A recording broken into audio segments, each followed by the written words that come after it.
Boom-tastic. See? That's me. And I'm about to say boom-tastic, that's me. Boom-tastic. See?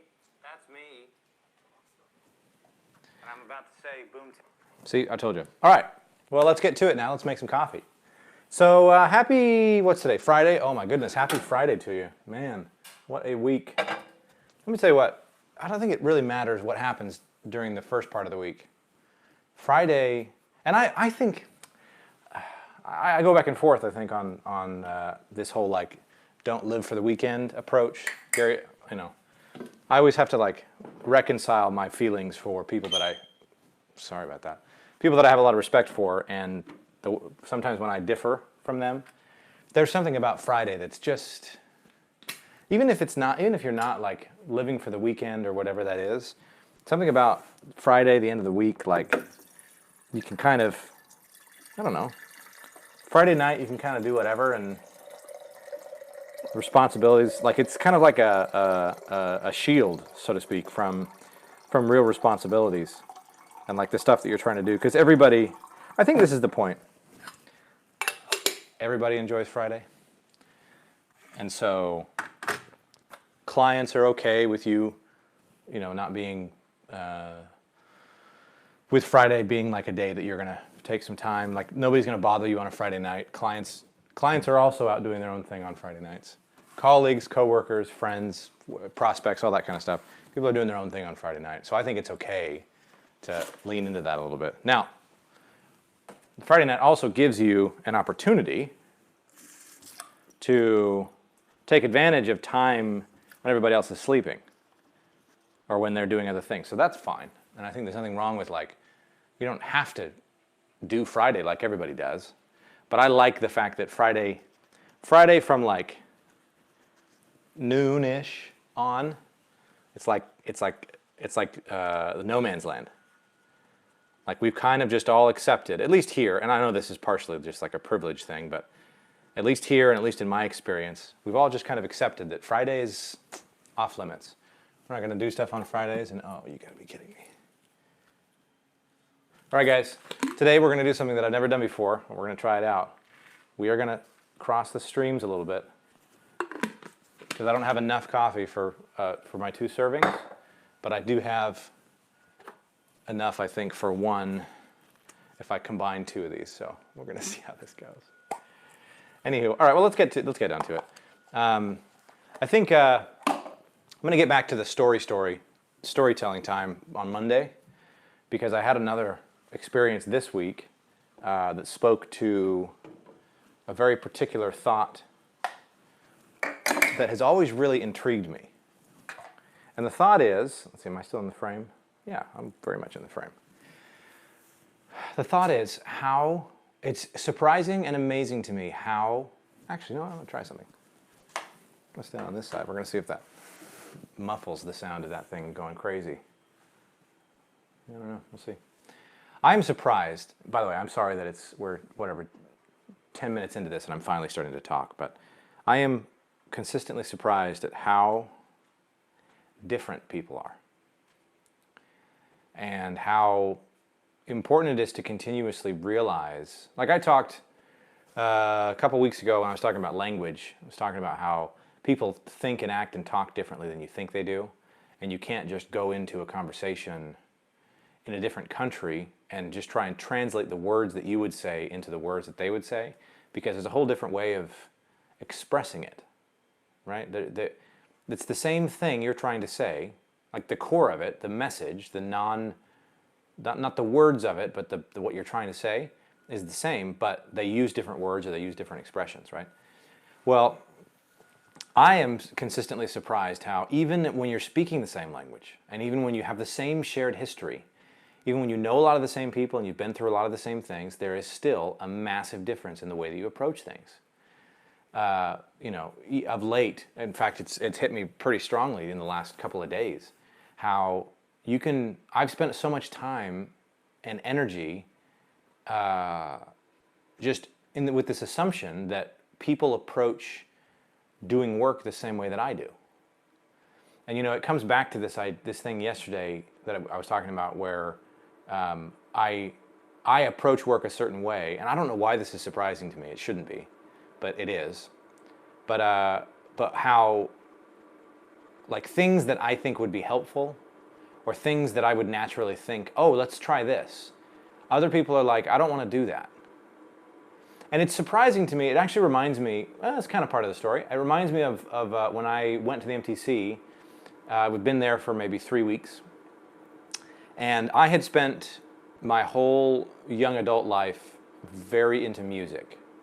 And played the piano and was in the choir and did all that kind of stuff. And when I got there, there was another guy who was into marching band.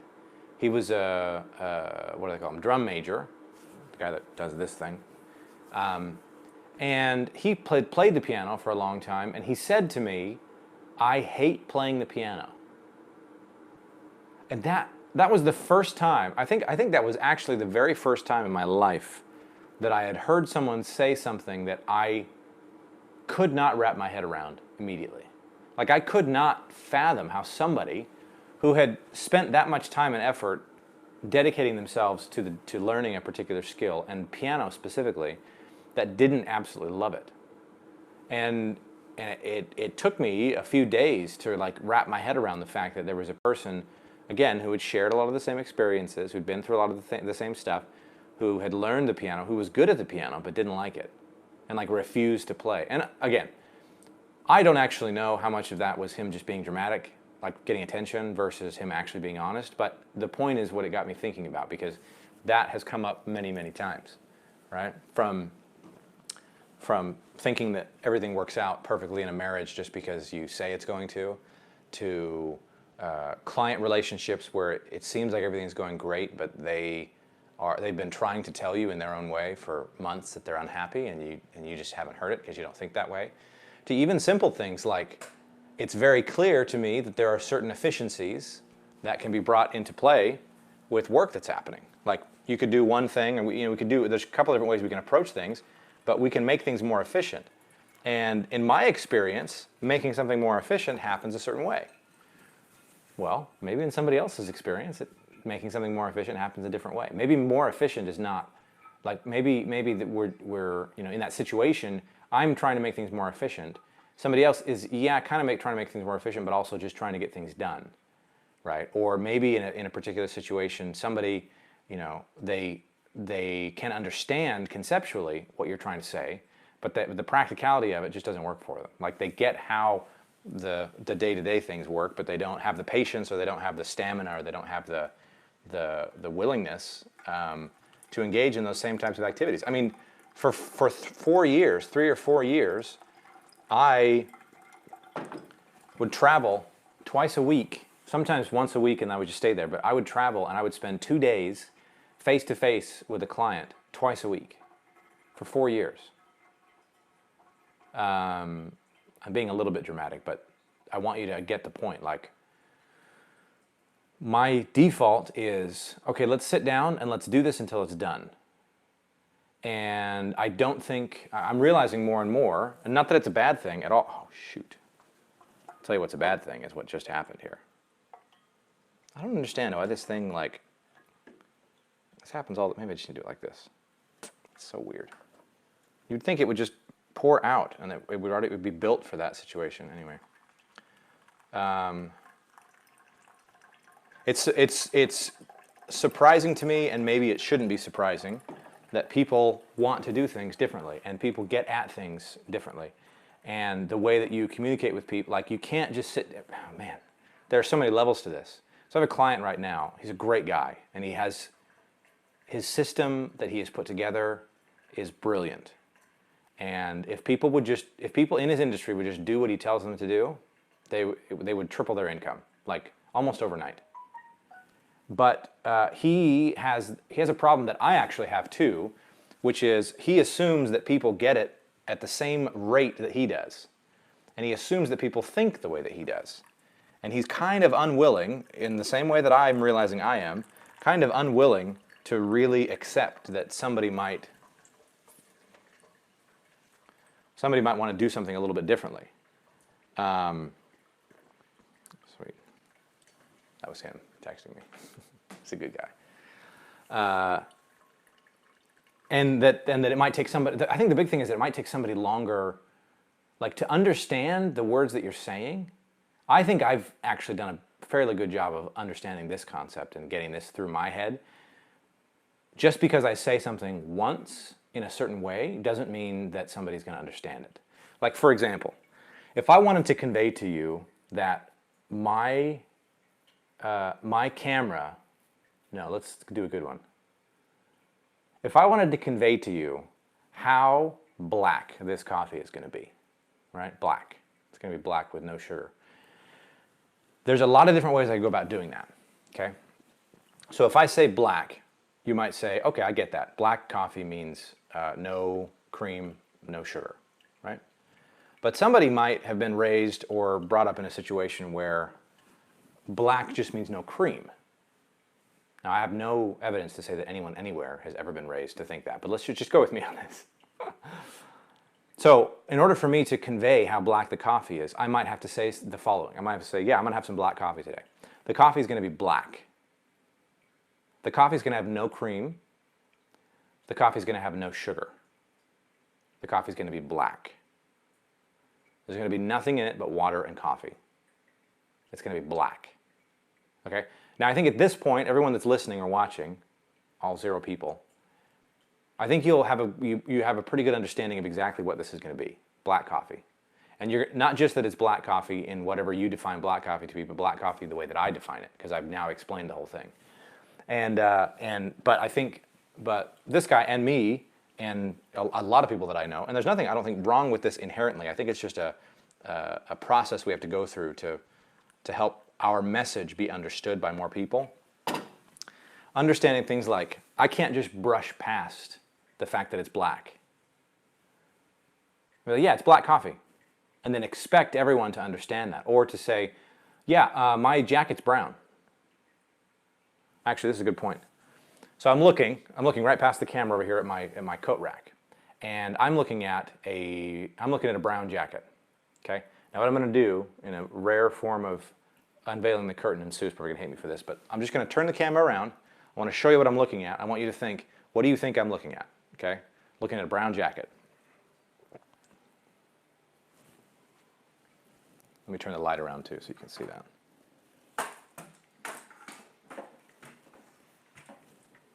All right? You see that? I'm looking at a brown jacket. Okay, let's turn this back around.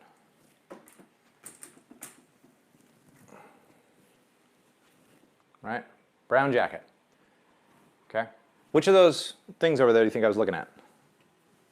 What did you see? What were you looking? When I said brown jacket, what were you looking at? Okay? You might have been looking at the sweater that's on the left. That's the most obviously brown thing over there.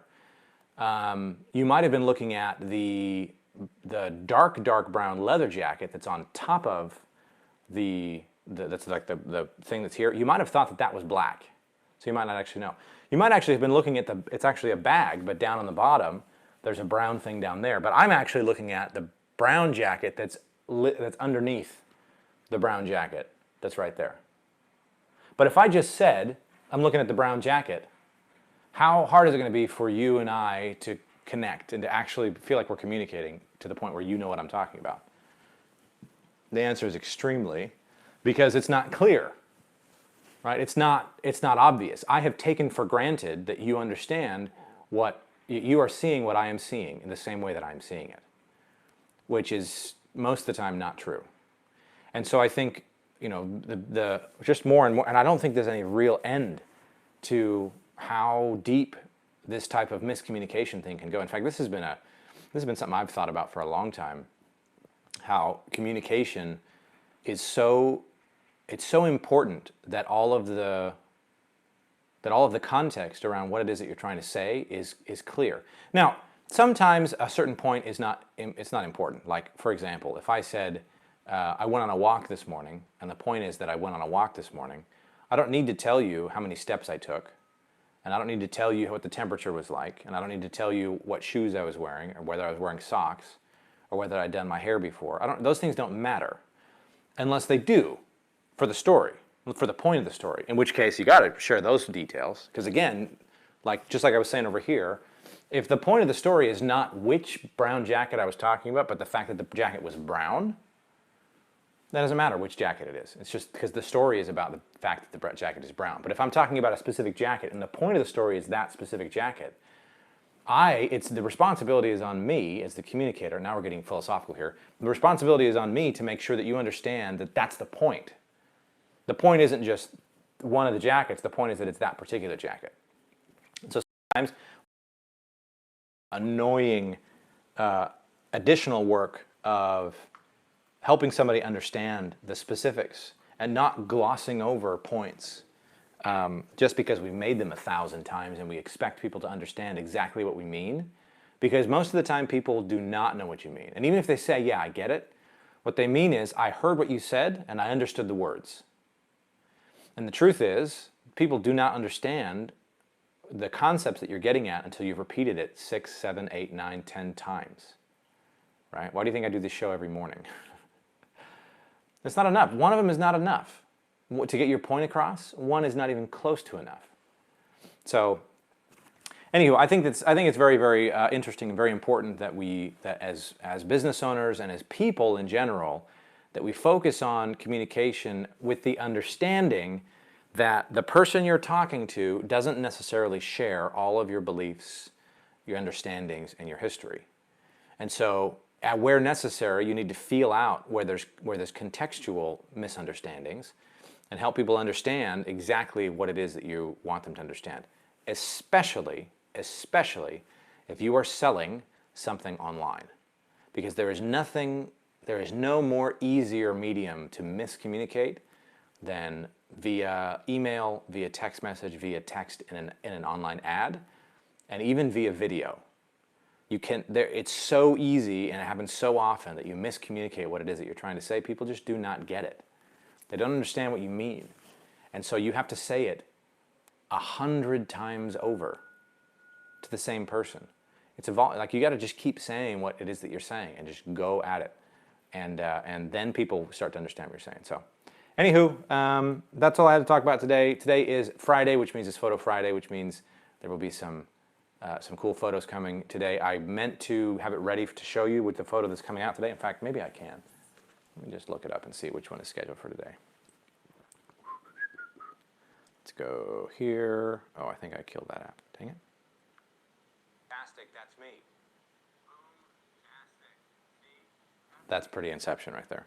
Let's see. I don't actually know which one it's going to be. Oh, the app is still here.